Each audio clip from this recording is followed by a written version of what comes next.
This is a review for the KitchenAid hand immersion blender. I absolutely love this. I use it for so many different things.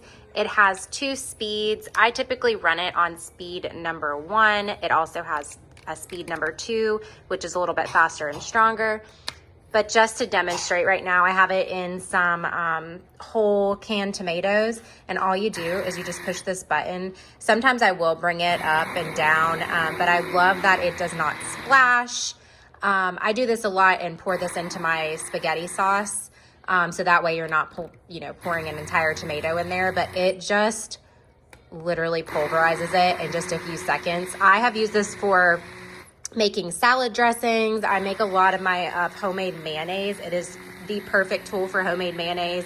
And it does come with a little plastic container that you can, that has a lid for storage, and that is perfect to do mayonnaise or, like I said, salad dressings or something like that in, and then you can store it as well. But overall, this is an absolutely amazing tool. It's so easy to clean. I just unhook this little part right here.